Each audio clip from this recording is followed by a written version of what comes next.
Capítulo 46. Ovo quebrado e ninho disperso. Concentre-se, Eragon, ordenou Oromis, embora não indelicadamente. Eragon piscou e esfregou os olhos numa tentativa de focalizar os glifos que decoravam o pergaminho espiralado diante dele. Desculpe, mestre. O cansaço travava como se houvessem pesos de chumbo amarrados às suas pernas. Olhou para os glifos curvos e pontudos meio de soslaio, ergueu sua pena de ganso e começou a copiá-los novamente. Pela janela atrás de Oromis, a plataforma verde que ficava no topo dos rochedos de Tel Nair estava listrada de sombras projetadas pelo sol poente. Mais além, nuvens leves e suaves pareciam faixas esticadas no céu. A mão de Eragon tremeu de forma intensa e abrupta quando uma dor muito forte se espalhou por sua perna, fazendo quebrar o bico da pena e espalhar tinta por todo o papel, estragando. Do outro lado da mesa, Oromis também começou a sentir algo parecido. Ele apertava seu braço direito. Saphira, Gridu Eragon. Ele alcançou com sua mente, para o seu espanto, foi desviado por barreiras impenetráveis que ela erguera em torno de si própria. Ele mal podia senti-la. Era como se estivesse tentando agarrar uma esfera de granito polido lambuzada com óleo. Ela não parava de escapulir dele. Ele olhou para Oromis. Algo aconteceu a eles, não? Não sei. Glaedr retorna, mas se recusa a falar comigo. Logo depois de pegar sua espada na Eglin, que estava na parede, Oromis saiu a passos largos para fora e ficou em pé na beira dos rochedos, com a cabeça levantada, como se estivesse esperando pelo aparecimento do dragão dourado. Eragon se juntou ao seu mestre, pensando em tudo, no provável e no improvável, que poderia ter ocorrido com Saphira. Os dois dragões haviam partido ao meio-dia e voaram para o norte, rumo a um lugar chamado Pedra dos Ovos Quebrados, onde os dragões selvagens colocavam os seus ovos há muitas eras. Era uma viagem tranquila. Não podiam ser Urgaus, os elfos não permitem que entrem em Duveldenvarden, lembrou. Até que finalmente Glaedr apareceu no alto, como se fosse uma mancha no meio das nuvens escuras. Enquanto descia para pousar, Eragon viu um ferimento na parte de trás da pata dianteira direita do dragão, uma lágrima do tamanho da mão de Eragon descia pelas suas escamas. Um sangue escarlate penetrava pelos entalhes no meio das escamas que o cercavam. No instante em que Glaedr tocou no chão, Oromis saiu correndo em sua direção e só parou quando o dragão rosnou. Pulando com a sua pata ferida, Glaedr se arrastou até a beira da floresta, onde se curvou sob os galhos esticados, de costas para Eragon, e começou a lamber seu ferimento no intuito de limpá-lo. Oromis se aproximou e se agachou com facilidade perto de Glaedr, mantendo distância com calma e paciência. Era óbvio que ele iria esperar o quanto precisasse. Eragon ia se inquietando enquanto os minutos se passavam. Finalmente, mudou, Glaedr permitiu que Oromis se aproximasse e examinasse a sua perna. A magia ardia da Jedveig nazia de Oromis enquanto ele colocava sua mão por cima da fenda nas escamas do dragão. Como ele está? Perguntou Eragon assim que Oromis se afastou. Parece um ferimento terrível, mas não passa de um arranhão para alguém tão grande quanto Glaedr. E quanto a Saphira? Ainda não consigo contatá-la. Você deve ir até onde ela está, disse Oromis. Ela está ferida, de muitas maneiras. Glaedr falou pouco sobre o que transcorreu, e estou fazendo muitas conjecturas, por isso você faria bem em se apressar. Eragon olhou em volta em busca de algum meio de transporte e deu um gemido angustiado ao constatar que não havia nenhum. Como posso alcançá-la? É muito longe para correr, não há trilha e eu não posso. Tenha calma, Eragon. Qual era o nome do cavalo que o trouxe de Siltrin até aqui? Eragon levou um instante para se lembrar. Folkvar. Então convoque usando as suas habilidades mágicas. Chame-o pelo nome e diga qual é a sua necessidade na mais poderosa das linguagens, que ele virá em seu auxílio. Deixava a magia encher a sua voz, Eragon gritou por Folvir. Seu pedido ecoou pelas montanhas arborizadas na direção de Elesmera, com toda a urgência que ele podia transmitir. Oromis acenou com a cabeça, satisfeito. Excellent.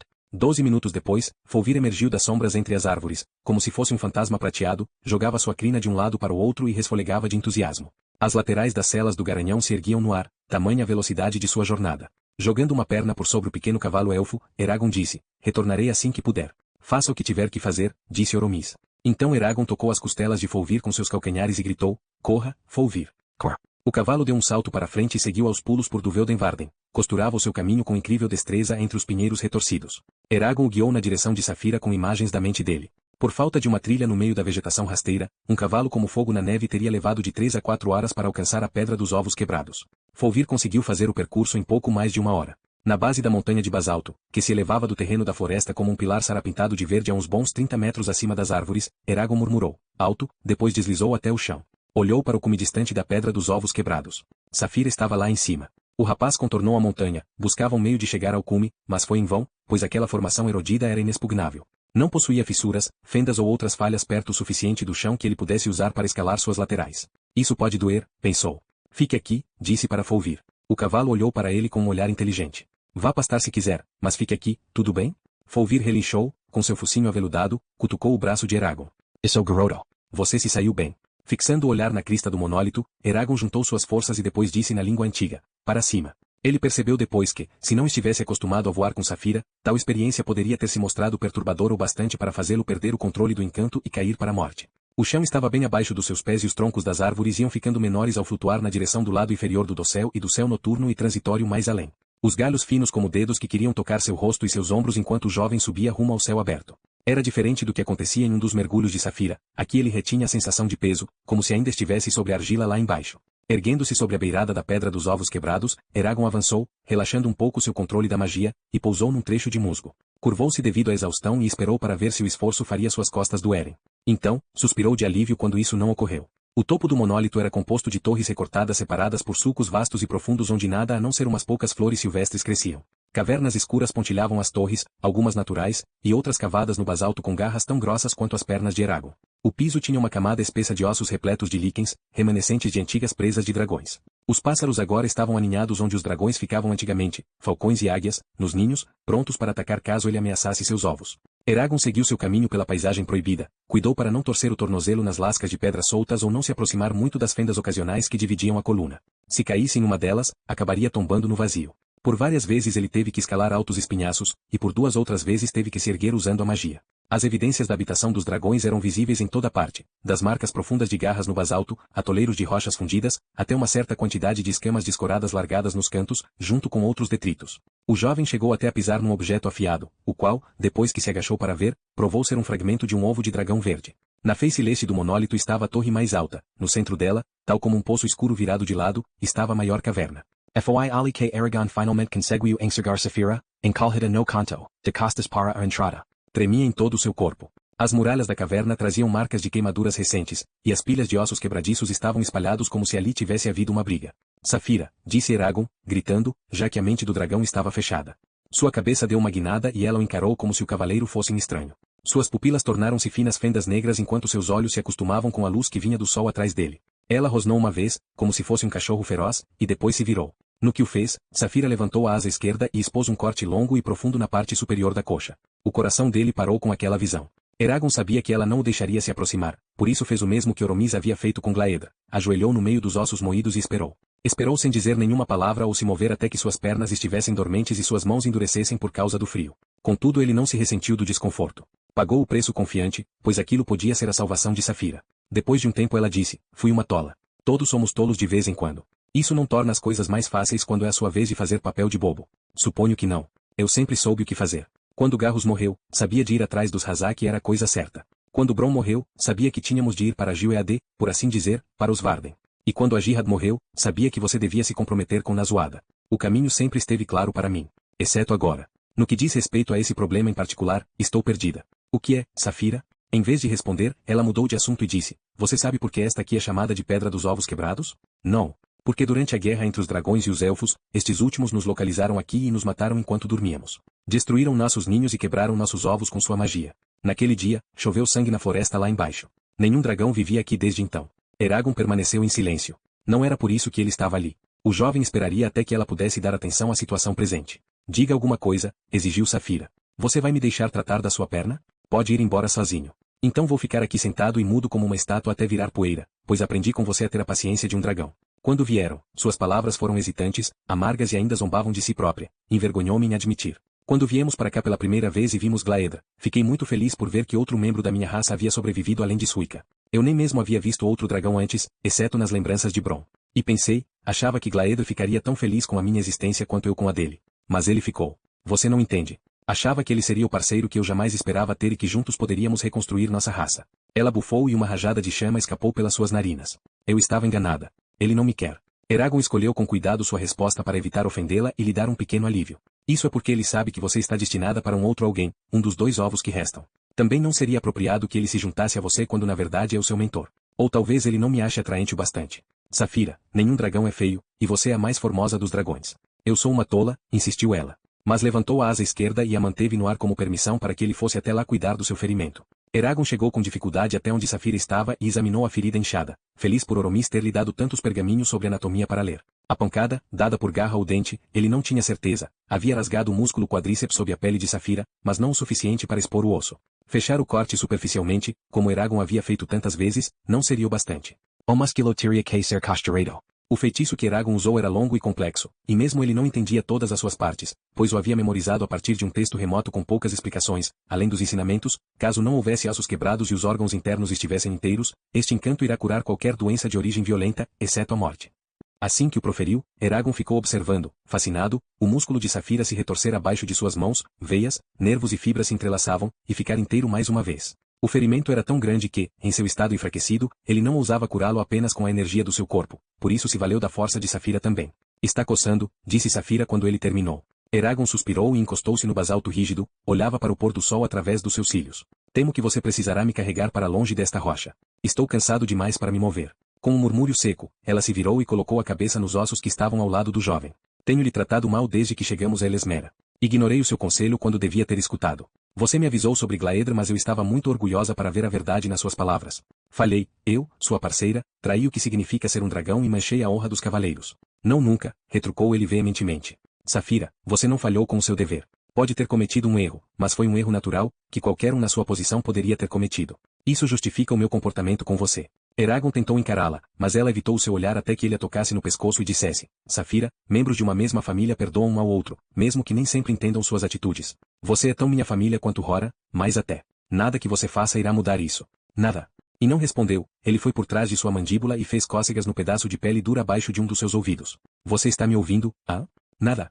Ela tossiu baixo, deleitando-se de um jeito relutante, depois arqueou o pescoço e levantou a cabeça para escapar daqueles dedos irrequietos. Como poderei encarar Glaedr novamente? Ele estava muito enfurecido. A pedra inteira tremeu com a força de sua raiva. Pelo menos você se conteve quando ele a atacou. Foi ao contrário. Pego de surpresa, Eragon ergueu as sobrancelhas. Bem, de qualquer maneira, a única coisa a fazer é pedir desculpas. Desculpas? Sim. Vale dizer que lamenta muito, que isso não irá acontecer novamente e que quer continuar seu treinamento com ele. Estou certo de que Glaedr será compreensivo se você lhe der a chance. Muito bem, disse ela num tom de voz baixo. Você se sentirá melhor assim que o fizer. Ele sorriu.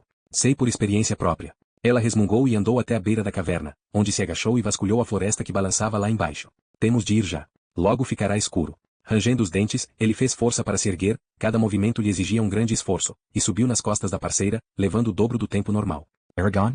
Obrigada por ter vindo.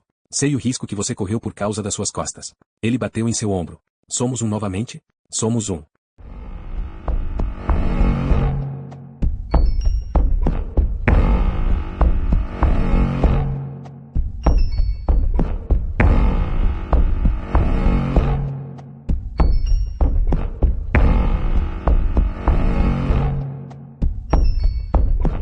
Capítulo 47. O presente dos dragões. Os dias que se seguiram até o Agaeth Blodren foram os melhores e os piores para Eragon. Suas costas incomodavam-no mais do que nunca, minavam a sua saúde e resistência e destruíam a sua paz de espírito. Ele vivia no medo constante de desencadear uma crise. Contudo, por outro lado, ele e Saphira nunca estiveram tão próximos. Viviam tanto nas mentes do outro como em suas próprias. E a todo instante Arya aparecia para visitar a casa da árvore a fim de caminhar por Elesmera com Eragon e Saphira. No entanto, nunca vinha sozinha, trazia sempre Orica ou Maldi, a menina gata. Em seus passeios, Arya apresentou Eragon e Saphira aos elfos mais distintos, grandes guerreiros, poetas e artistas. Ela os levou para concertos sob as copas dos pinheiros. E lhes mostrou várias maravilhas ocultas de Elesmera. Eragon aproveitava cada oportunidade para conversar com ela. Contou-lhe sobre a sua criação no Vale Palancar, sobre Rora, Garros e sua tia Marianne, histórias de Sloan, Etuberto e dos outros aldeões, e sobre o seu amor pelas montanhas que cercavam Carvajal e os lençóis luminosos e flamejantes que adornavam o céu invernal durante a noite. Falou da vez em que uma raposa caiu num dos tonéis do curtume de Jedrick e de ser pescada com uma rede. Contou-lhe da alegria que sentia quando plantava uma muda, cuidava dela e afastava ervas daninhas, além de ficar observando os brotos verdes e tenros crescendo sob seus cuidados, uma alegria que sabia que ela, mais do que todas as outras pessoas, seria capaz de apreciar. Por sua vez, Eragon compreendeu algumas questões íntimas referentes à vida da elfa. Ele ouviu lembranças da sua infância, amigos e família e de suas experiências entre os Varden, das quais falou com a maior liberdade, descrevendo ataques e batalhas de que ela participou, pactos que ajudou a negociar, suas disputas com os anões e os eventos graves que ela testemunhou durante o seu mandato como embaixadora. Pela ligação entre ela e Saphira, uma certa paz entrou no coração de Eragon, mas era um equilíbrio precário que o ato mais insignificante poderia quebrar. O próprio tempo era um inimigo, pois Arya estava destinada a deixar do Veldenvarden depois do Agaeth Blodren. Por isso, Eragon estimava os momentos em que estava ao seu lado e temia a celebração que estava por vir. A cidade inteira estava em verdadeira turbulência uma vez que os elfos se preparavam para o Agaeth Blodren. Eragon nunca os vira tão entusiasmados antes. Decoraram a floresta com tiras de pano coloridas e lanternas, especialmente em torno da Menoa, enquanto a própria árvore estava enfeitada com uma lanterna na ponta de cada galho, onde se dependuravam como se fossem lágrimas brilhantes. Até mesmo as plantas, como Eragon notou, haviam assumido uma aparência festiva com uma nova coleção de flores frescas e radiantes. Ele frequentemente ouvia os elfos cantando para elas tarde da noite. A cada dia, centenas de elfos chegavam a Elesmera vindos de suas cidades espalhadas pela floresta. Nenhum deles ousaria perder a cerimônia secular que celebrava o pacto com os dragões. Eragon imaginou que muitos deles também haviam vindo para conhecer Saphira. É como se eu não fizesse nada a não ser repetir o cumprimento deles, pensou ele. Os elfos que estavam ausentes por causa de suas responsabilidades fariam suas próprias festividades simultaneamente e participariam das cerimônias em Elesmera valendo-se da cristalomancia, através de espelhos encantados que mostravam a imagem dos que estavam observando, para que ninguém se sentisse espionado. Uma semana antes do Agaet Blodren, quando Eragon e Saphira estavam prestes a voltar dos rochedos de Telna e ir para os seus aposentos, Oromis disse: "Vocês dois devem pensar como contribuir para a celebração de juramento ao sangue. A não ser que suas criações requeiram magia para serem feitas ou funcionarem, sugiro que evitem usar necromancia. Ninguém respeitará o seu trabalho se for o produto de um feitiço e não das suas próprias mãos. Também sugiro que cada um de vocês apresente algo diferente. É o costume." No ar, Eragon perguntou para Saphira: "Você tem alguma ideia?" "Tenho uma. Mas, se você não se importa, gostaria de ver se funciona antes de lhe falar." Ele capturou parte de uma imagem antes dela ocultar-lhe. Era uma pedra lisa de arestas vivas que sobressaía do chão da floresta. Ele sorriu. "Você não me dará uma ideia?" "Fogo. Muito fogo." De volta à casa da árvore, Eragon catalogou suas habilidades e pensou: "Sei mais sobre lavoura e cultivo do que qualquer um, mas não sei como fazer para tirar alguma vantagem disso. Nem posso esperar usar a magia para competir com os elfos ou igualar seus feitos valendo-me das habilidades com as quais estou familiarizado. Seu talento supera o dos melhores artífices do Império. Mas você possui uma qualidade que mais ninguém possui", disse Saphira. "Sua identidade. Sua história, feitos e situação. Use-as para moldar a sua criação, e você produzirá algo único. Seja lá o que for fazer, baseie no que lhe é mais importante. Só então terá profundidade e significado, e só dessa maneira repercutirá nas outras pessoas." Ele a olhou com surpresa. "Jamais havia percebido que você entendia tanto de arte." "Eu não", disse ela. "Você se esquece de que passei uma tarde vendo Oromis pintando seus pergaminhos enquanto você voava com Glaeda." Oromis discutiu bastante o assunto. "Ah, sim. Eu havia esquecido." Depois que Saphira saiu para resolver seu projeto, Eragon ficou andando na beirada do portal, refletia sobre o que ela havia dito. "O que é importante para mim?" perguntou-se. "Saphira, Arya, é claro, e ser um bom cavaleiro, mas o que posso dizer sobre aqueles temas que não são tão óbvios assim? Aprecio a beleza na natureza porém, mais uma vez, os elfos já expressaram tudo o que é possível em relação a esse tópico. A própria Elesmera é um monumento à sua devoção." Ele pensou e escrutinou a si próprio para determinar o que o atingia mais fundo. O que o agitava com paixão suficiente de amor ou de ódio, a ponto de deixá-lo ansioso para partilhar com os outros. 3 coisas se apresentavam para ele: o ferimento que sofreu nas mãos de Durza, seu medo de um dia enfrentar Galbatorix e os épicos dos elfos que tanto o fascinavam. Uma torrente de entusiasmo se acendeu dentro de Eragon quando uma história combinando esses elementos tomou forma em sua mente. Lépido e fagueiro, ele subiu as escadas curvas, 2 degraus de cada vez, até a sala de estudos, onde se sentou à escrivaninha, mergulhou a pena na tinta e a segurou tremendo sobre uma folha de papel em branco. O bico da pena fazia um ruído estridente já na primeira penada. No reino perto do mar, nas montanhas cobertas de azul, aparentemente, as palavras fluíam de sua pena por iniciativa própria. Ele se sentia como se não estivesse inventando sua história, era apenas um instrumento dela. Pelo fato de nunca ter escrito antes, Eragon estava fascinado pela emoção da descoberta que acompanha novas aventuras, especialmente jamais imaginar que poderia gostar de ser um bardo. Ele trabalhava num verdadeiro frenesi, sem comer ou beber, com as mangas de sua túnica enroladas até acima dos cotovelos, para protegê-la da tinta que esvoaçava de sua pena devido à ferocidade do seu escrever.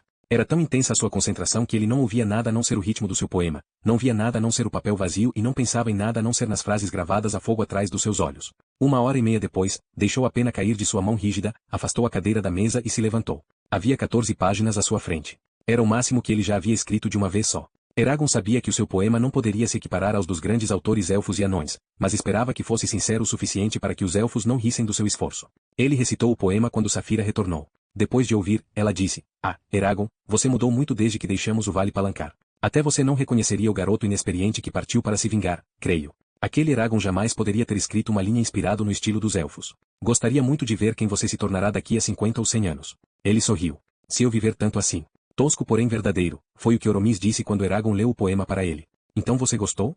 E um belo retrato do seu estado mental no presente e uma leitura insinuante, mas não é uma obra-prima. Você esperava que fosse? Suponho que não. No entanto, estou surpreso por você ter dado voz a isso nesta língua. Não existe barreira para se escrever ficção na língua antiga. A dificuldade brota quando alguém tenta falá-la, pois isso exige que se conte verdades, coisa que a magia não permite." "Posso dizer este texto", respondeu Eragon, "porque acredito que seja verdade. E isso dá à sua escrita muito mais poder." "Estou impressionado." Eragon Finarel. "Seu poema será uma valiosa contribuição para a celebração de juramento ao sangue." Levantando um dedo, Oromis enfiou a mão dentro do seu manto e deu-lhe um pergaminho amarrado com um laço apertado para o rapaz. "Gravados nesse papel estão 9 encantos defensivos que quero que coloque em volta de você e do anão Orik. Como você descobriu em Siltrin, nossas festividades são vigorosas e não destinam-se àqueles cujas constituições sejam mais fracas do que as nossas. Desprotegidos, vocês correm o risco de se perder na teia da nossa magia. Já vi isso acontecer.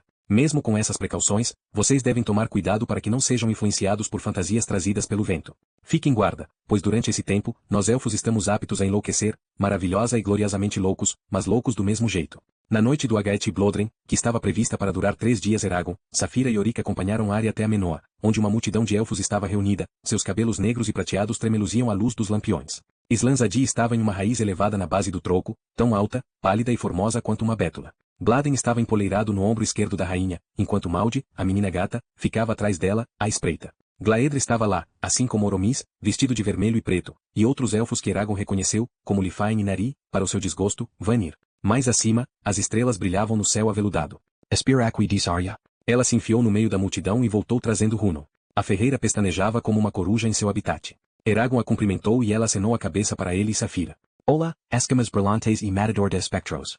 Depois disso ela avistou Oric e se dirigiu a ele na língua dos anões, ao que Oric reagiu com entusiasmo, obviamente feliz por poder conversar com alguém à maneira de sua terra natal. O que ela disse? Perguntou Eragon, curvando-se. Ela me convidou para ir até sua casa a fim de ver seu trabalho e conversar sobre a arte. A admiração se espalhou pelo rosto de Oric. Eragon, ela aprendeu a trabalhar com o próprio Futhark, um dos lendários Grinstboritin do Durgrinsten Jeytun. O que eu não daria para tê-lo conhecido. Juntos eles esperaram até a badalada de meia-noite, quando Islanzadi ergueu seu braço esquerdo no para que pudesse apontá-lo para a lua nova fosse uma lança de mármore. Uma esfera branca e suave se formou sobre a palma de sua mão a partir da luz emitida por lanternas que salpicavam a Menoa. Então Islanzadi andou ao longo da raiz do enorme e colocou a esfera num espaço vazio na casca, onde ela permaneceu, pulsando. Eragon se voltou para Arya. Já começou? Começou. Riu ela. E terminará quando a aura se consumir. Os elfos se dividiram em acampamentos informais espalhados pela floresta e pela clareira em volta da Menoa. Aparentemente do nada, eles produziram banquetes fantásticos, vistos em sua aparência sobrenatural, eram fruto do trabalho tanto de feiticeiros quanto de cozinheiros. Então, os elfos começaram a cantar com suas vozes claras e aflautadas. Cantaram muitas canções, contudo cada uma compunha outra melodia maior que tecia um encanto sobre a noite de sonho, intensificava os sentidos, removia inibições e ilustrava os festejos com uma magia extremamente alegre. Seus versos falavam de feitos heróicos e buscas em barcos ou cavalos a terras esquecidas e a tristeza da beleza perdida. A música pulsante envolveu Eragon, que sentiu uma profunda despreocupação em si, o desejo de se livrar de sua vida e sair dançando pelas clareiras nas matas elfas para todo o sempre. Ao seu lado, Saphira cantava a melodia com os lábios fechados, seus olhos vítreos estavam semicerrados. Eragon nunca mais conseguiria se recordar adequadamente do que transcorreu depois. Era como numa febre em que se perde e recupera a consciência alternadamente. Ele conseguia se lembrar de certos episódios com uma clareza vivida, lampejos brilhantes e pungentes cheios de uma alegria ruidosa, mas estava além de suas forças repassar a ordem em que estes ocorreram. Ele havia perdido a noção de dia e noite pois, independente da hora, a escuridão parecia impregnar a floresta. Da mesma forma não podia dizer se havia dormido ou precisado dormir durante a celebração. Lembrava-se de ter girado em círculos enquanto segurava as mãos de uma donzela elfa com lábios de cereja, o gosto do mel na língua dele e o cheiro de zimbro no ar. Lembrava-se de elfos empoleirados nos galhos estendidos da Menoa, como se fossem um bando de estorninhos. Dedilhavam harpas douradas e gritavam enigmas para Glaedr lá embaixo, e de vez em quando apontavam um dedo para o céu, onde depois apareciam rajadas de brasas coloridas em várias formas, antes de desaparecerem. Lembrava-se de estar sentado num pequeno vale isolado, escorado em Saphira, e de ver a mesma donzela dançar em frente a uma plateia arrebatada enquanto cantava. Longe, longe, você voará para longe, sobre os picos e vales para os mundos distantes. Longe, longe, você voará para longe, e jamais voltará para mim. Longe. Longe você ficará de mim, e eu jamais o verei novamente. Longe. Longe você ficará de mim, embora eu vá esperá-lo para sempre. Lembrava-se de inúmeros poemas, alguns pesarosos, outros jubilosos, a maioria ostentava ambos os sentimentos. Ele ouviu e gostou do poema inteiro de Arya, assim como do de Islanzadi, que era mais longo, mas possuía o mesmo mérito. Todos os elfos se reuniram para ouvir estes dois trabalhos. Lembrava-se das maravilhas que os elfos haviam preparado para a celebração, muitas julgaria impossíveis anteriormente, mesmo com o auxílio da magia. Quebra-cabeças e brinquedos, artes e armas, e itens cujas funções lhe fugiam. Um elfo havia enfeitiçado uma bola de vidro de modo que, de segundos em segundos, uma flor diferente brotava do seu centro. Outro elfo passou décadas viajando por Duveldenvarden, memorizou os sons dos elementos, e os mais bonitos que ele agora tocava eram os provenientes das gargantas de centenas de lírios brancos. Hunon contribuiu com um escudo inquebrável, um par de luvas tecido com fios de aço que permitia a quem as vestisse manipular chumbo derretido e outros itens sem se queimar, e uma escultura delicada que mostrava uma cambaxirra voando, entalhada a partir de um bloco maciço de metal e pintada com tanto esmero que o pássaro parecia vivo. Uma pirâmide de madeira em quebra-cabeça, tinha 20 centímetros de altura e foi construída usando 58 peças encaixadas e foi a oferenda de Oric, para o deleite dos elfos, que insistiam em desmontar e montar a pirâmide tantas vezes quanto ele permitiu. Eles o chamaram de Mestre Barba Longa e disseram, dedos inteligentes significam uma mente inteligente. Ele se lembrou de Oromis puxando para o lado, para longe da música, e dele perguntando para o elfo, o que há de errado? Você precisa clarear a sua mente. Oromis o conduziu até um tronco caído e o fez se sentar. Fique aqui por alguns minutos. Você se sentirá melhor. Estou bem. Não preciso descansar, protestou Eragon. Você não está em posição de decidir neste instante. Fique aqui até que possa listar os encantos de mudança, grandes e pequenos, e depois poderá se juntar a nós novamente. Promete-me isso. Lembrava-se de criaturas obscuras e estranhas pairando, vinham das profundezas da floresta. A maioria eram animais que haviam sido alterados pelos feitiços acumulados em Duveldenvarden e estavam agora sendo atraídos para o Agaete Blodren como um homem faminto é atraído pela comida. Eles pareciam se nutrir da presença da magia dos elfos. A maioria ousava se revelar como pares de olhos cintilantes nas cercanias da luz das lanternas. Um animal que se expôs foi a loba, na forma de uma mulher com manto branco, que Eragon havia encontrado antes. Ela estava à espreita, atrás de uma cornácea, tinha os dentes como adagas, expostos num sorriso largo de quem se divertia, seus olhos amarelos corriam de um ponto a outro. Mas, nem todas as criaturas eram animais. Algumas poucas eram elfos que haviam alterado suas formas originais por funcionalidade ou em busca de um ideal de beleza diferente. Um elfo coberto de pele malhada pulou por cima de Eragon e continuou a dar cambalhotas, ficava de quatro com frequência em vez de ficar de pé. Sua cabeça era estreita e alongada, tinha orelhas parecidas com as de um gato, seus braços ficaram pendurados até os joelhos e suas mãos de dedos longos eram polpudas nas palmas. Depois, duas mulheres elfas idênticas se apresentaram para Safira. Elas se moviam com uma graça lânguida. Quando tocaram os lábios com as mãos fazendo o cumprimento tradicional, Eragon viu que seus dedos estavam unidos por uma teia translúcida. Nós chegamos do fundo, sussurraram. Quando falaram, 3 fileiras de guelras pulsaram cada lado de seus pescoços delgados, expondo a pele rosa que havia por baixo. Suas peles brilhavam como se fossem oleosas. Seus cabelos lisos caíam abaixo de seus ombros estreitos. Ele encontrou um elfo coberto por escamas sobrepostas como as de um dragão. Tinha uma crista óssea sobre a cabeça e uma fileira de espinhos descia pelas suas costas. 2 chamas pálidas tremeluziam constantemente nas profundezas de suas narinas resplandecentes. E ele encontrou outros que não eram tão reconhecíveis. Elfos cujos contornos oscilavam como se vistos através da água, elfos que, quando não se moviam, eram indistinguíveis das árvores, elfos altos com olhos totalmente negros, mesmo onde deviam ser brancos, que possuíam uma beleza incômoda que atemorizava Eragon. Quando tinham a chance de tocar em algo, o atravessavam como se fossem sombras. O exemplo máximo desse fenômeno era Menoa, que outrora foi a elfa Linnea. A árvore parecia excitar-se com a vida manifestada na atividade que transcorria na clareira. Seus galhos se mexiam, embora nenhuma brisa os tocasse, os rangidos do seu tronco às vezes podiam ser ouvidos para combinar com o fluxo da música, e um ar de suave benevolência emanava da árvore e caía sobre aqueles que estavam na vizinhança. E lembrava-se de 2 crises nas suas costas. Ele gritou e gemeu nas sombras, enquanto os elfos enlouquecidos continuavam seus festejos à sua volta e só Safira vinha para protegê-lo. No terceiro dia do Agiti Blodren, e como Eragon sub mais tard, e ele recitus os versos para os elfos. Levantou-se e disse, não sou ferreiro, nem possuo habilidades de escultor, tecelão, ceramista, pintor ou de qualquer tipo de arte.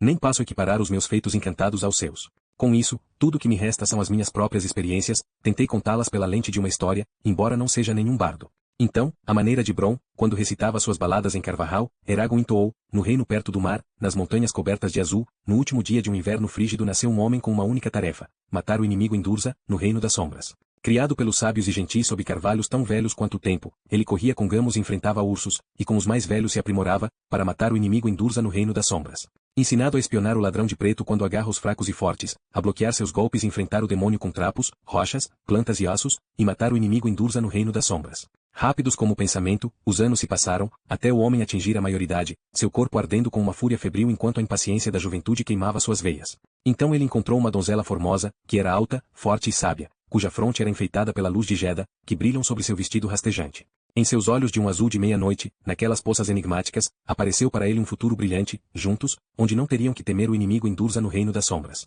Daí Eragon falou sobre como o homem viajou até o reino de Durza, encontrou e enfrentou seu inimigo, apesar do medo gélido em seu coração. Contudo, acabou triunfando, o homem impediu o golpe fatal, agora que havia derrotado seu inimigo, não temia a condenação do mortais. Ele não precisou matar seu adversário em Durza. Então o homem embainhou sua espada, voltou para casa e se casou com seu amor numa noite de verão.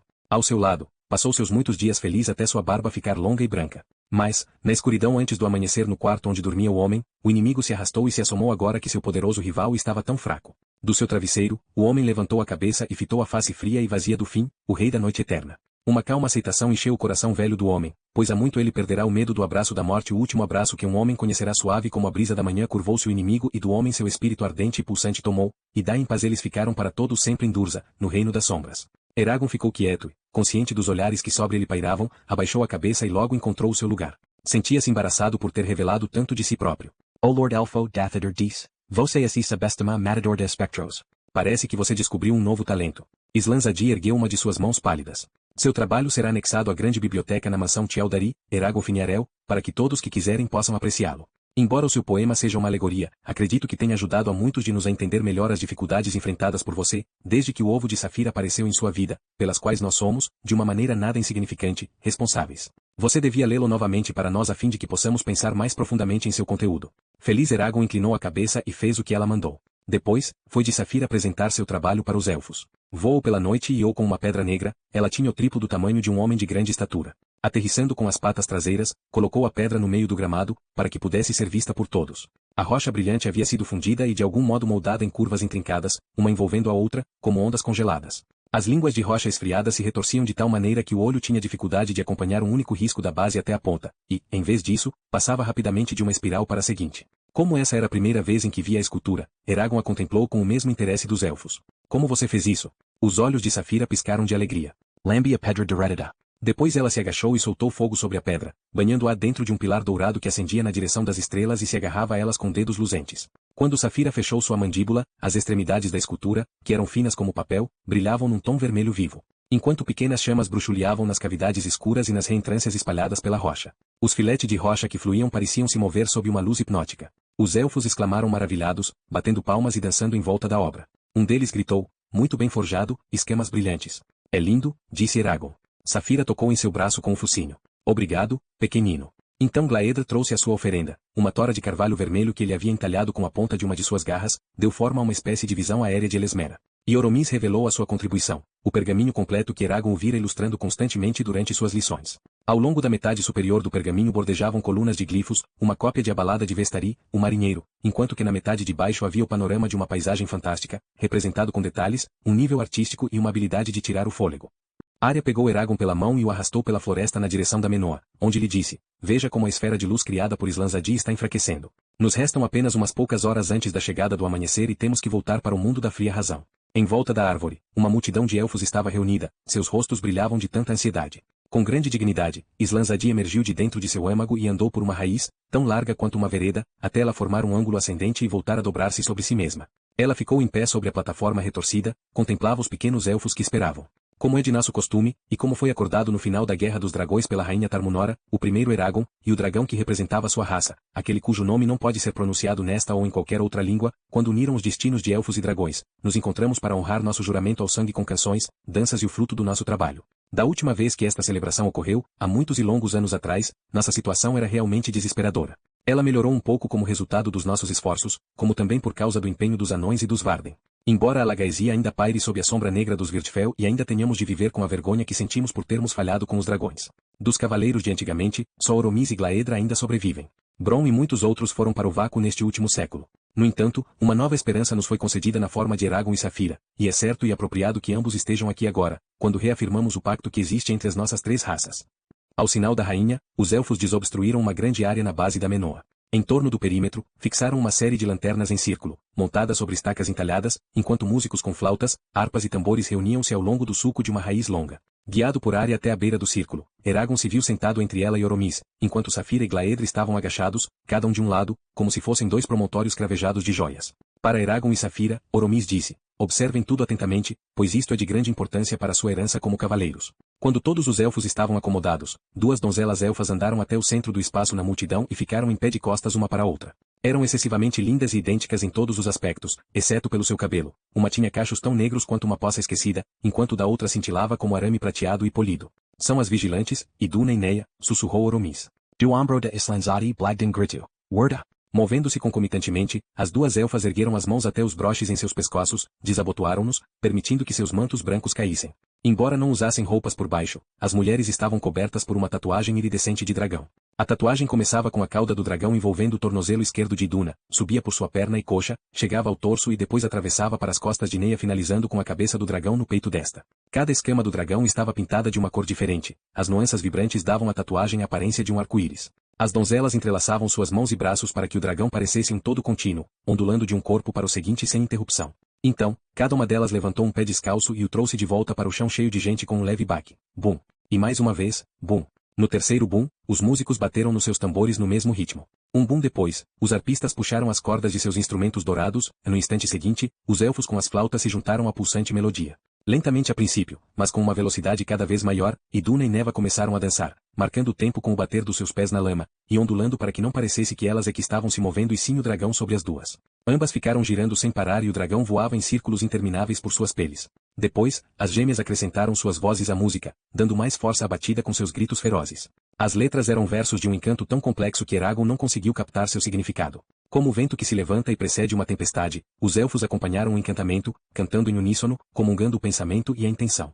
Eragon não sabia as letras, mas se viu cantando-as junto com os elfos, que passavam rapidamente com uma cadência inexorável. Ele ouviu Saphira e Glaedra murmurando também, com uma pulsação tão forte e profunda que vibrava dentro dos seus ossos, fazia sua pele formigar e o ar emitir uma luz trêmula. Iduna e Neia giravam cada vez mais rápido até seus pés se tornarem uma mancha empoeirada, seus cabelos ventilarem ao seu redor e brilharem com uma camada de suor. As donzelas aceleraram até uma velocidade inumana e a música chegara ao clímax. Number frenzy de phrases and toadas. Até que um raio de luz correu por toda a extensão da tatuagem de dragão, da cabeça ao rabo, e o dragão se mexeu. A princípio, Eragon achou que seus olhos o estavam enganando, até que a criatura piscou, ergueu suas asas e apertou suas garras. Uma rajada de fogo brotou do estômago do dragão enquanto ele soltava e se livrava da pele das elfas, subindo aos céus, onde ele pairou, batendo as asas. A ponta de sua cauda continuava conectada às gêmeas que estavam embaixo, como se fosse um cordão umbilical cintilante. A fera gigante se esforçava para seguir na direção da lua negra, soltou um rugido indomado de eras passadas e depois se virou para sondar os elfos reunidos. Enquanto o olhar maligno do dragão caía sobre ele, Eragon sabia que a criatura não era uma mera aparição, mas um ser consciente determinado e sustentado pela magia. O canto abafado de Saphira e Glaedra foi ficando cada vez mais alto até que bloqueou todos os outros sons dos ouvidos de Eragon. Mais acima, o fantasma da raça fazia acrobacia sobre os elfos, roçando neles com uma asa irreal. Acabou parando diante de Eragon, envolvendo num turbilhão infinito com o olhar fixo. Guiado por algum instinto, Eragon levantou a mão direita, cuja palma formigava. Em sua mente, ecoava uma voz de fogo, e o naço presente para que você possa fazer o que deve. O dragão dobrou o pescoço, com seu focinho, tocou o centro da Gevea Ignasia de Eragon. Uma faísca saltou entre eles e Eragon ficou rígido enquanto um calor incandescente fluía pelo seu corpo, consumindo seu interior. Sua visão ardia em tons vermelhos e pretos, e a cicatriz em suas costas queimava como se o estivesse marcando com ferro quente. Em busca de segurança, ele se internou profundamente dentro de si, onde as trevas o envolveram e o rapaz não teve forças para resistir. Por fim, ele mais uma vez ouviu a voz de fogo dizer, é o nosso presente para você.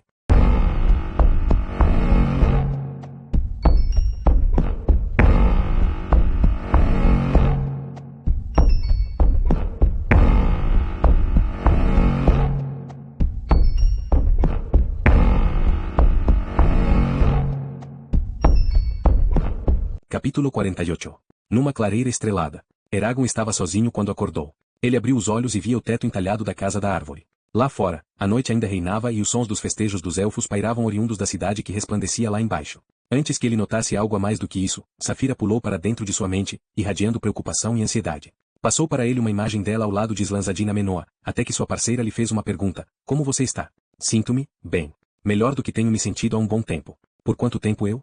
Só 1 hora. Eu teria ficado com você, mas eles precisaram de Oromis, Glaedra e de mim para completar a cerimônia. Você devia ter visto a reação dos elfos quando desmaiou. Nada assim havia acontecido anteriormente. Foi você que provocou isso, Saphira? Não foi só um trabalho meu nem de Glaedra. As memórias da nossa raça, que receberam forma e substância através da magia dos elfos, o consagraram com seja lá qual for a destreza que nós dragões possuímos, por você ser a nossa melhor esperança para evitar a extinção. Não entendo.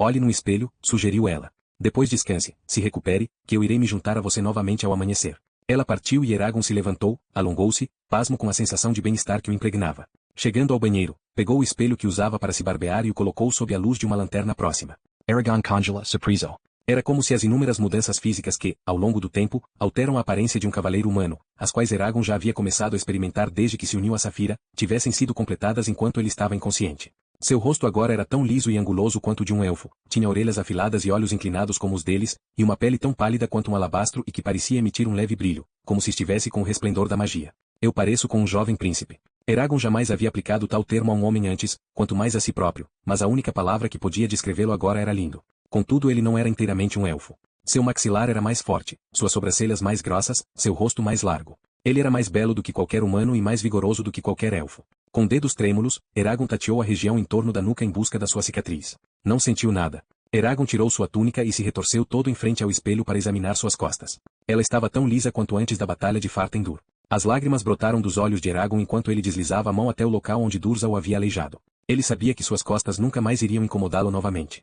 Não foi apenas aquela marca brutal que ele optara por manter que havia sumido, todas as suas outras cicatrizes e imperfeições haviam desaparecido do seu corpo, deixando-o tão imaculado quanto um bebê recém-nascido. Eragon olhou seu pulso, onde havia se cortado enquanto amolava a foice de garros. Não havia mais nenhuma evidência do corte.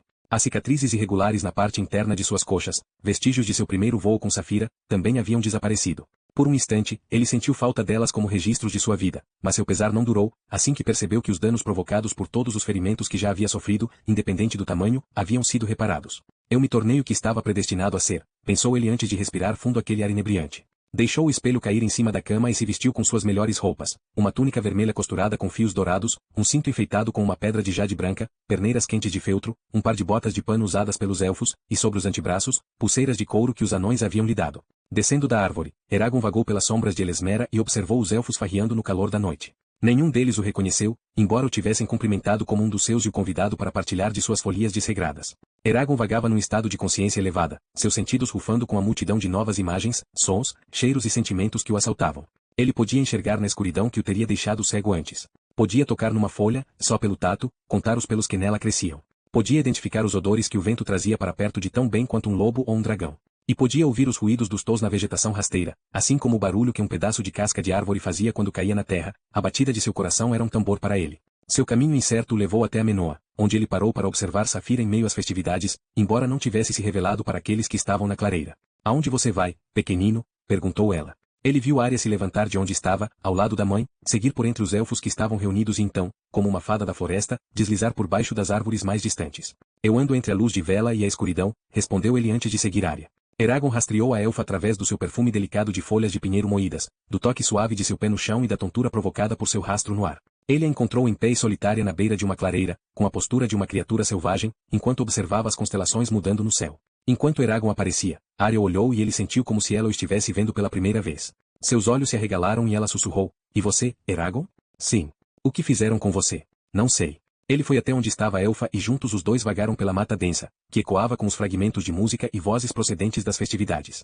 Mudado como estava, Eragon estava intensamente consciente da presença de Arya, do murmúrio de suas roupas sobre a pele, da exposição suave e pálida do seu pescoço, e de seus cílios, que estavam cobertos com uma camada de óleo que os fazia reluzir e encrespar como pétalas negras molhadas de chuva. Pararam na margem de um córrego estreito de águas muito claras, invisível sob aquela luz sutil. A única coisa que denunciava a sua presença era o gorgolejo rouco da água correndo sobre as rochas. Em torno deles, os pinheiros grossos formavam uma caverna de galhos, escondendo Eragon e Arya do mundo e abafando o inerte ar fresco. O vale parece imutável, como se tivesse sido removido do mundo e protegido por alguma magia contra o destruidor sopro de tempo. Naquele lugar secreto, Eragon se sentiu subitamente próximo a Arya e toda a sua paixão por ela veio à tona. Ele estava tão inebriado com a força e a vitalidade que corriam pelas suas veias, assim como pela magia indomita que enchia a floresta, que ignorou a cautela e disse: "Como as árvores são altas, como as estrelas são brilhantes, e como você é linda, ó Arya Svitkona." Em circunstâncias normais ele teria considerado seu feito como o máximo da insensatez, mas naquela noite excitante e impulsiva, parecia uma atitude perfeitamente sã. Ela foi firme. Eragon. Ele ignorou seu aviso. "Arya, eu faria qualquer coisa para ganhar a sua mão. Seguiria você até o fim do mundo. Construiria um palácio para você sem usar nada a não ser as minhas próprias mãos. Iria. Você pode parar de me perseguir? Dá para me prometer isso?" No que ele hesitou, ela se aproximou e disse, num tom de voz baixo e suave: "Eragon. Não pode ser. Você é jovem e eu sou velha, e isso jamais mudará. Você não sente nada por mim?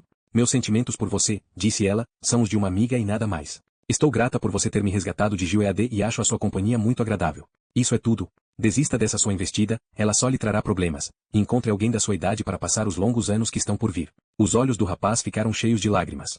"Como você pode ser tão cruel?" "Não estou sendo cruel e sim gentil. Eu e você não fomos feitos um para o outro." No desespero, ele sugeriu: "Você poderia me conceder as suas lembranças, e daí eu teria toda a sua experiência e conhecimento." "Isso seria abominável." Arya levantou o queixo, com uma expressão pesada, solene e prateada, por causa das estrelas que luziam. Uma certa dureza se apossou de sua voz. "Ouça-me bem, Eragon. Isso não pode e nunca acontecerá. E até que você consiga se controlar, nossa amizade deve acabar, as suas emoções apenas nos desviam do nosso dever." Ela se curvou em direção ao cavaleiro. Adius, Eragon Matador des Spectros. Então, ela saiu a passos largos e sumiu do Veldenvarden adentro. Agora as lágrimas rolavam pelo rosto de Eragon e caíam sobre os musgos que estavam abaixo, onde ficaram sem ser absorvidas, como se fossem pérolas espalhadas por um cobertor de veludo esmeralda. Estarrecido, Eragon se sentou num tronco apodrecido e afundou seu rosto nas mãos, chorando pelo fato do seu afeto por Arya estar condenado a permanecer não correspondido e por tê-la afastado ainda mais. Poucos instantes depois, Saphira se juntou a ele. "Oh pequenino." Ela o aninhou. "Por que você tinha que infligir isso a si mesmo?" Você sabia o que iria acontecer caso tentasse cortejar Arya novamente. Não consegui me conter. Ele abraçou sua barriga e ficou balançando de um lado para o outro sobre o tronco, reduzido a soluços por conta da intensidade de seu sofrimento, colocando uma de suas asas quentes sobre ele. Saphira o trouxe para mais perto de si, como faria a mamãe falcão com sua prole. Ele se recostou nela todo enroscado e permaneceu ali aconchegado enquanto a noite virava dia e o Haeth Blodren chegava ao fim.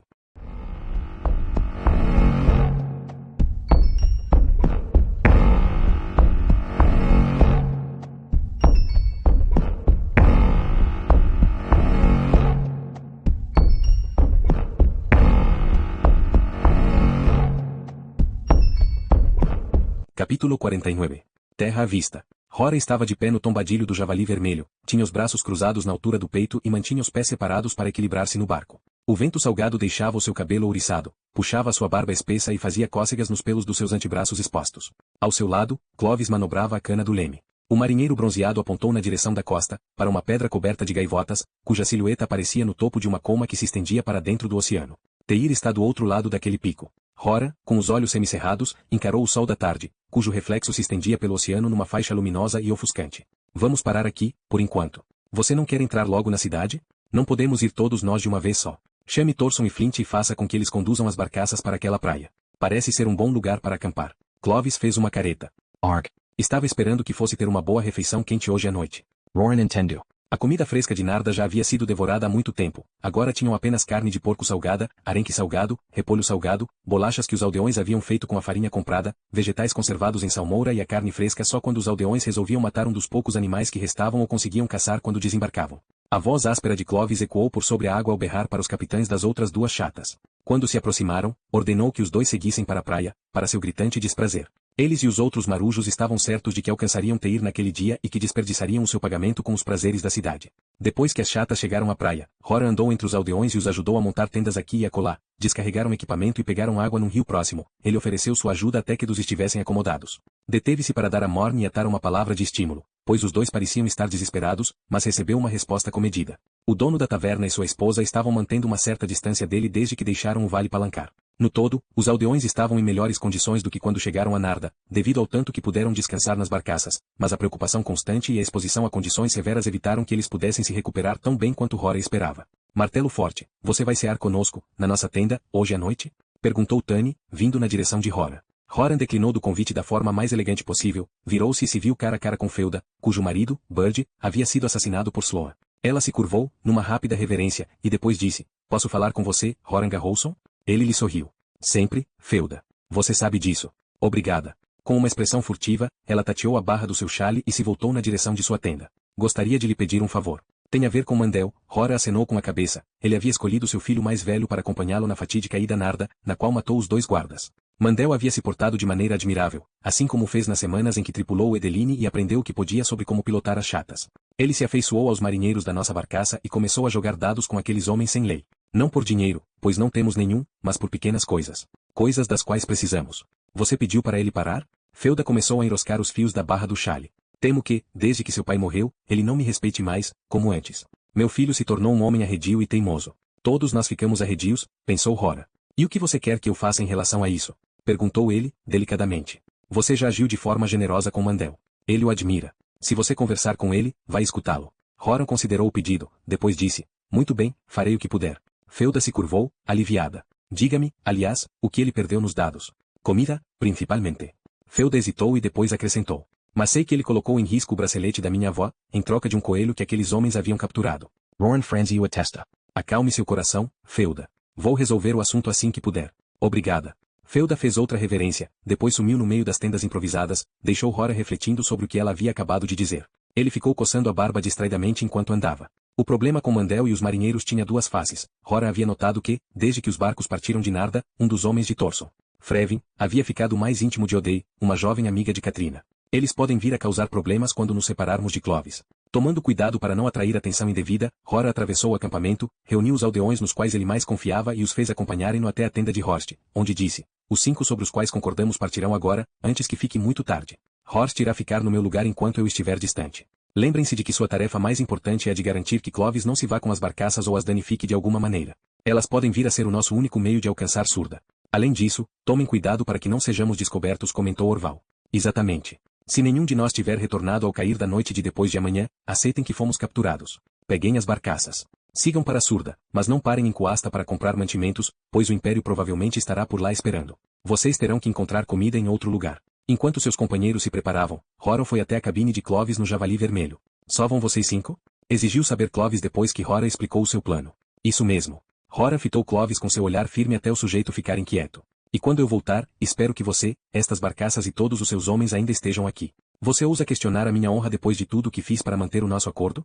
Não estou questionando nada, só estou lhe dizendo o que espero. Há muita coisa em jogo. Se você nos trair agora, condenará todo o nosso vilarejo à morte. Eu sei disso, murmurou Clovis, evitando seus olhos. Minha gente irá se defender durante a minha ausência. Enquanto houver ar em seus pulmões, eles não se renderão, não se enganarão nem serão abandonados. E se o infortúnio lhe sobreviesse, eu os vingaria mesmo se tivesse que andar 1000 léguas e enfrentar o próprio Galbatorix. Preste atenção nas minhas palavras, mestre Clovis, pois falo a verdade. Não gostamos tanto do Império quanto você parece acreditar, protestou Clovis. Eu não lhes faria um favor maior do que ao meu vizinho. Horan sorriu num deleite inflexível. Os homens farão tudo para proteger suas famílias e seus lares. Enquanto Horan levantava o trinco da porta, Clovis perguntou, e o que você fará assim que chegarem a Surda? Nós iremos, nós não, você. O que você fará? You will observe I, Roran. Eu ouvi. E você me parece ser um bom sujeito, mesmo que eu não goste do jeito com o qual lida comigo. Mas não consegue entrar na minha cabeça que você vai largar o seu martelo e pegar na enxada novamente, só porque chegou a Surda. Horan apertou o trinco até suas articulações ficarem esbranquiçadas. Quando eu tiver deixado o vilarejo inteiro em Surda, disse com uma voz tão vazia quanto um deserto enegrecido, daí poderei sair para caçar. Ah, vai sair atrás daquela sua namorada ruiva? Ouvi essa conversa circulando por aí, mas eu não. A porta bateu atrás de Horan depois que ele saiu da cabine. Ele deixou sua raiva arder por um instante, aproveitando a liberdade da emoção, antes de começar a reprimir seus sentimentos rebeldes. Ele seguiu até a tenda de Feuda, onde Mandel estava jogando uma adaga numa tora. Feuda tem razão, alguém tem que botar algum juízo nesse garoto. Você está perdendo seu tempo, disse Horan. Mandela se viru surpriso. Por que você está dizendo isso? Numa luta de verdade, você está mais propenso a perder o olho do que a ferir o seu inimigo. Se não souber a distância exata entre você e o alvo. Horan encolheu os ombros. Você pode até mesmo arremessar pedras. Ele observou meio desinteressado enquanto o homem mais jovem falava cheio de orgulho. Gunnar me falou de um homem que conheceu em Citri que podia acertar um corvo em pleno voo 8 em cada 10 vezes com sua faca. E numa das 2 outras vezes você é morto. Normalmente é uma péssima ideia jogar a sua arma durante uma batalha. Horan fez um sinal com a mão, para se prevenir contra as objeções de Mandel. Pegue o seu equipamento e me encontre na montanha perto do riacho daqui a 15 minutos. Decidi que você deve ir conosco até Teir. Sim, senhor. Com um sorriso entusiasmado, Mandel se enfiou dentro da tenda e começou a arrumar suas coisas. Enquanto Horan saía, deu de cara com Feuda, que carregava sua filha mais nova apoiada num dos quadris. Feuda lançou o olhar para Horan e em seguida para a movimentação de Mandel dentro da tenda, e seu rosto se contraiu. Mantenham em segurança, martelo forte. Ela pôs a sua filha no chão e depois saiu apressada para ajudar Mandel a juntar os itens de que iria precisar. Roran foi o primeiro a chegar ao moro. Ele se acocorou numa pedra branca, grande e arredondada pela erosão e ficou olhando para o mar enquanto se preparava para a tarefa que tinha pela frente. Quando Lorin, Gertrude, Birgi e Noufavrel, filho de Birgi, chegaram, Horan pulou da pedra e disse, temos de esperar por Mandel, ele se juntará a nós. Para quê? Perguntou Lorin. Birgi também franziu a testa. Pensava que tínhamos concordado que ninguém deveria nos acompanhar. Principalmente Mandel, já que ele foi visto em Narda. Já é bastante perigoso ter você e Gertrude por perto, e Mandel só aumentará as chances de que alguém venha nos reconhecer. Vou correr o risco. Horan fitou cada um deles de volta. Ele precisa vir. No fim das contas, todos o ouviram, com Mandel, os 6 seguiram para o sul, rumo a Teir.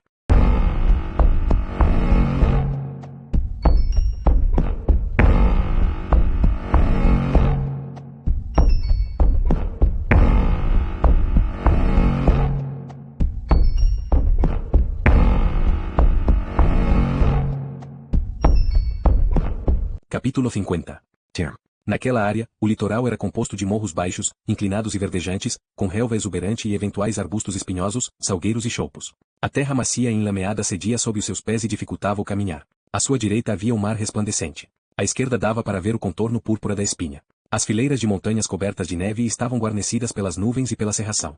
Enquanto os companheiros de Horan se dirigiam para além das propriedades que rodeavam Teir, algumas fazendas e alguns verdadeiros latifúndios, faziam um grande esforço para passarem despercebidos. Quando encontraram a estrada que ligava Narda a Teir, eles a atravessaram rapidamente e continuaram seguindo para o leste, na direção das montanhas, por mais alguns quilômetros antes de virarem para o sul novamente. Uma vez convictos de que haviam circundado a cidade, 457 tomaram novamente a direção do oceano até encontrarem a estrada meridional. Durante o tempo que passou no Javali Vermelho, ocorreu a Horan que os oficiais de Narda deduziriam que o assassino dos 2 guardas estava entre os homens que partiram nas chatas de Clovis. Sendo assim, mensageiros teriam avisado os soldados de Teir para ficarem de olho em qualquer um cujas descrições batessem com as dos aldeões em questão.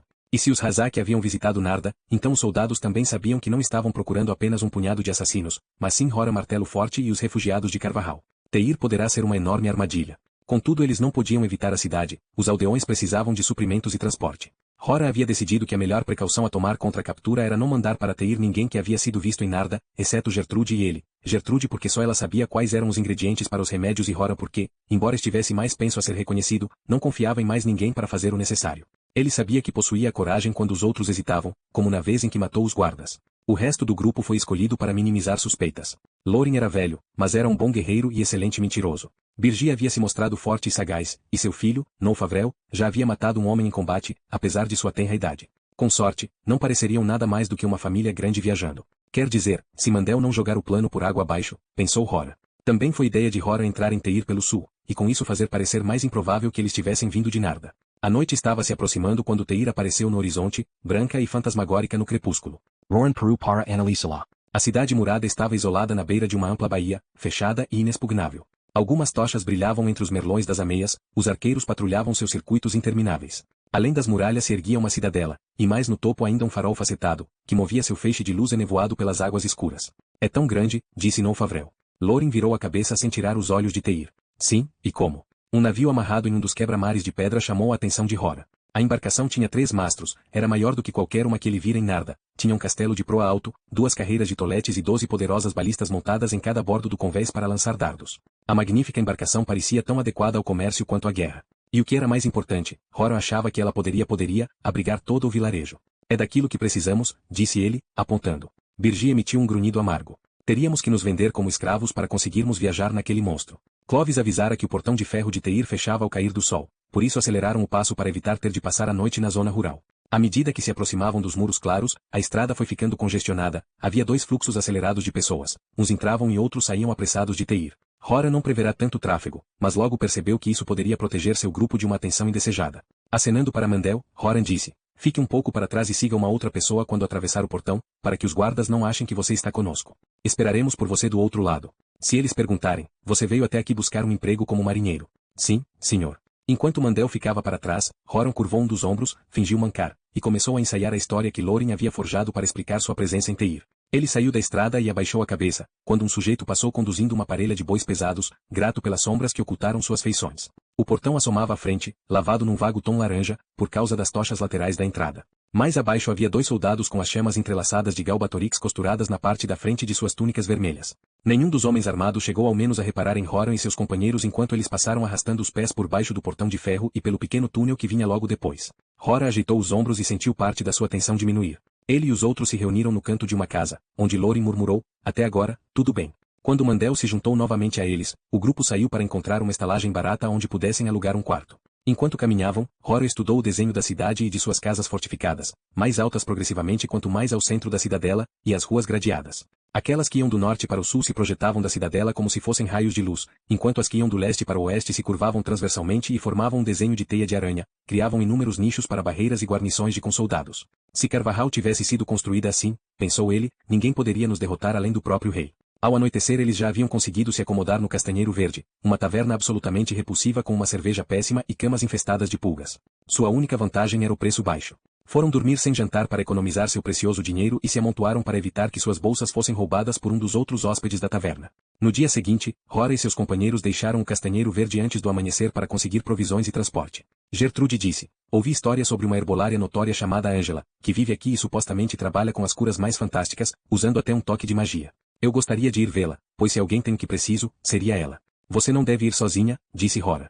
Ele olhou para Mandel. Acompanhe Gertrude, ajude-a com suas compras e faça o melhor possível para protegê-la caso sejam atacados. Se ficarem nervosos em alguns momentos, não façam nada que possa causar alarme, a não ser que vocês queiram denunciar seus amigos e sua família. Mandel tocou no seu topete e acenou com a cabeça demonstrando obediência. Ele e Gertrude partiram traçando um ângulo reto ao descer por uma rua transversal, enquanto Horan e o resto retomavam a sua busca. Horan tinha a paciência de um caçador, mas até mesmo ele começou a ficar inquieto quando a manhã e a tarde haviam se passado e o grupo ainda não havia encontrado um barco para levá-los à Surda. Descobriu que o navio com 3 mastros, o Asa de Dragão, era recém-construído e estava prestes a partir em sua viagem inaugural. Eles não tinham a menor chance de alugá-lo da companhia de navegação Blackmore, a não ser que pudessem pagar um quarto cheio com ouro vermelho dos anões, e, na verdade, faltava dinheiro aos aldeões para pagar até mesmo a pior das embarcações. Nem as chatas de Clovis resolveriam os seus problemas, pois ainda ficariam sem alimento durante a viagem.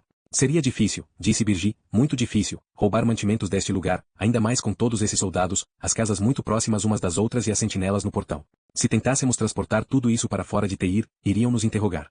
Roran Ace knew positivamente. E verdade. Horan havia sugerido a Horst que, se os aldeões fossem forçados a fugir de Teir apenas com suas provisões restantes, poderiam fazer um ataque repentino em busca de comida. No entanto, ele sabia que tal ato significaria que seus homens haviam se tornado tão monstruosos quanto seus inimigos. Não tinha estômago para isso. Uma coisa era enfrentar e matar aqueles que serviam a Galbatorix, ou até mesmo roubar as barcaças de Clovis, já que o dono das embarcações tinha outras maneiras de se manter, e era outra coisa totalmente diferente pegar os mantimentos de fazendeiros inocentes que lutavam para sobreviver tanto quanto os aldeões do Vale Palancar. Seria assassinado. Os fatos pesavam sobre Horan como pedras. Sua aventura sempre fora na melhor das hipóteses, parcial, sustentava-se em partes iguais de medo, desespero, otimismo e improvisação. Agora ele conduzira os aldeões para o covil dos seus inimigos e os atrelara à sua própria pobreza. Eu poderia escapar sozinho e continuar minha busca por Katrina, mas que vitória eu teria se deixasse meu vilarejo ser escravizada pelo Império. Seja qual for nosso destino em Teir, me manterei firme com aqueles que confiaram em mim o suficiente para abandonar suas casas, por acreditarem em minhas palavras. Para aliviar sua fome, pararam numa padaria e compraram uma bisnaga de pão de centeio que havia acabado de sair do forno junto com um potinho de mel para nela passar. Enquanto pagava, Lorin mencionou para o ajudante do padeiro que eles estavam atrás de barcos, equipamento e comida. Bastou um tapa no ombro para Horan se virar. Um sujeito com cabelo negro e áspero, e uma barriga grande e dura disse: "Perdoe-me por ficar escutando sua discussão com o jovem mestre, mas se vocês estão atrás de navios, e querem pagar um preço justo, então imagino que gostariam de participar do leilão." "Que leilão é esse?" Pergunta Roran. "Ah, é uma história triste, muito, mas muito comum nos dias de hoje. Um dos nossos comerciantes, Geod Perna de Pau, como é chamado a boca miúda, é um dos sujeitos mais azarados que eu conheço. Em menos de um ano, ele perdeu 4 dos seus navios. Quando tentou enviar suas mercadorias por terra, a caravana caiu numa emboscada e foi destruída por alguns ladrões foragidos. Seus investidores o forçaram a declarar falência e agora venderão suas propriedades para recuperar as perdas. Não sei sobre comida, mas vocês com certeza encontrarão tudo mais que estão querendo comprar no leilão." Um leve suspiro de esperança se acendeu no peito de Horan. "E quando o leilão será realizado?" "Ora, ele está afixado em todos os quadros de avisos espalhados pela cidade. Depois de amanhã, com certeza." Isso explicava porque eles não sabiam do leilão. Os aldeões evitaram os quadros de avisos, a fim de não correrem o risco de alguém reconhecer Horan. "Muito obrigado", disse ele para o sujeito. "Você pode ter nos poupado de muitos problemas. O prazer foi meu." Ao saírem da padaria, Horan e seus companheiros se amontoaram na beira da calçada. Ele disse: "Vocês acham que devíamos ir lá?" "E só o que podemos fazer", murmurou Lorin. Birgit? "Vocês não precisavam me perguntar, é óbvio. Não podemos esperar até depois de amanhã, contudo. Não. Acho que podíamos tentar nos encontrar com esse Geod e ver se poderíamos fazer um acordo com ele antes do leilão começar. Estamos combinados?" Todos concordaram. Seguiram até a casa de Geod, depois de receber dicas de um transeunte. A casa, melhor dizendo, mansão, estava erguida na zona oeste de Teir, perto da cidadela, era vizinha de vários outros prédios opulentos adornados com belos arabescos, portões de ferro, estátuas e fontes. Horan mal podia compreender tamanha riqueza, ficará perplexo em constatar como as vidas destas pessoas eram diferentes da sua. Horan bateu na porta da frente da mansão de Geod, situada ao lado de uma loja fechada. Pouco depois, a porta foi aberta por um mordomo roliço que ostentava dentes excessivamente brilhantes. Ele olhou para os 4 estranhos da entrada, com ar de desaprovação, para depois exibir os dentes e perguntar: "Como posso ajudá-los, senhores e senhora? Gostaríamos de falar com Geod, caso ele possa nos receber." "Vocês marcaram um encontro?" Horan achava que o mordomo sabia perfeitamente bem que não. "Nossa estada em Teir é breve demais para que possamos marcar um encontro apropriado." "Ah, bem, então lamento dizer que o seu tempo teria sido melhor gasto em outra parte. Meu mestre tem muitos assuntos para resolver. Ele não pode dar atenção a tudo quanto é grupo de vagabundos esfarrapados que batem em sua porta, pedindo roupas e comidas", disse o mordomo. Ele mostrou mais alguns dos seus dentes vítreos e começou a fechar a porta. Spear. Gritou Roran. "Não estamos querendo roupas, temos uma proposta comercial para Geod." O mordomo levantou uma das sobrancelhas. "Isso mesmo?" "Sim, claro. Por favor, peça-o para nos ouvir. Já percorremos mais léguas do que você jamais irá conhecer e é imperativo que vejamos Geod hoje. Posso saber qual é a natureza da proposta?" "É confidencial." "Muito bem, senhor. Levarei sua oferta, mas já aviso que Geod está ocupado no momento e duvido que ele queira ser interrompido." "Como devo anunciá-lo, senhor?" "Você pode me chamar de Martelo Forte." A boca do mordomo se contraiu, como se ele tivesse achado o nome engraçado, e depois ele passou para trás da porta e a fechou. "Se sua cabeça fosse um pouco maior, não poderíamos enfiá-la numa privada", murmurou Lorin com o canto da boca. Non Favrel deu uma gargalhada. Birgi disse, vamos esperar que o servo não imite o mestre. Um minuto depois, a porta abriu novamente e o mordomo anunciou, com uma expressão um tanto irritada. Geot concordou em encontrá-los na sala de leitura. Ele andou para o lado e gesticulou, com um dos braços, para que eles seguissem em frente. Por aqui. Depois que adentraram o recinto pela suntuosa passagem, o mordomo passou por eles, seguiu por um corredor de madeira polida e abriu uma de muitas portas, indicando para que entrassem.